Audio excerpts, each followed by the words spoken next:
నమస్తే అన్న, అందరికీ నమస్కారం. ఇరాన్కు మద్దతు ఇస్తూ ఉన్న భారతీయుల మీద కువైట్ మరియు గల్ఫ్ దేశాలు మనం చూసుకుంటే కానీ కఠినంగా వ్యవహరిస్తూ ఉన్నాయి. జాగ్రత్తగా ఉండండి.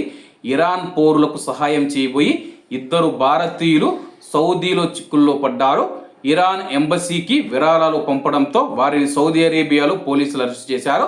ఈ ఏడాది మార్చిలో జరిగిన ఈ ఘటన ఆలస్యంగా వెలుగులోకి వచ్చింది. వివరాల్లోకి వెళితే ఉత్తరప్రదేశ్లోని ఆమ్రోహాకు చెందిన మహమ్మద్ జాఫర్ 5 ఏళ్ల కిందట ఉపాధి కోసం సౌదీ అరేబియాకు వలస వెళ్ళాడు.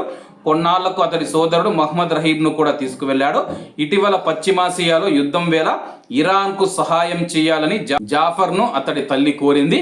దీంతో భారత్లోని ఇరాన్ దౌత్య కార్యాలయ బ్యాంకు ఖాతాకు అతడు 200 రియాల్స్ నగదును విరాళంగా ఇచ్చాడు.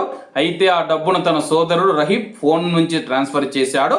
విషయం తెలుసుకున్న సౌదీ అరేబియా భద్రతా సిబ్బంది మార్చి 27న రహీబ్ను అరెస్ట్ చేసి విచారణ జరిపారు.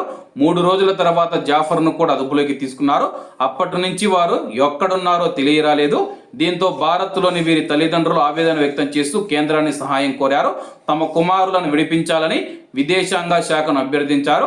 ఈ ఘటన పైన రియాద్లోని భారత ఎంబసీ అధికారులు స్పందించారు. భద్రతా సంబంధిత వ్యవహారాలలో జాఫర్ రహీబ్లను సౌదీ పోలీసులు అరెస్ట్ చేశారు. దీనిపైన ఆ దేశ విదేశాంగ శాఖను సంప్రదిస్తూ ఉండడం తెలిపారు.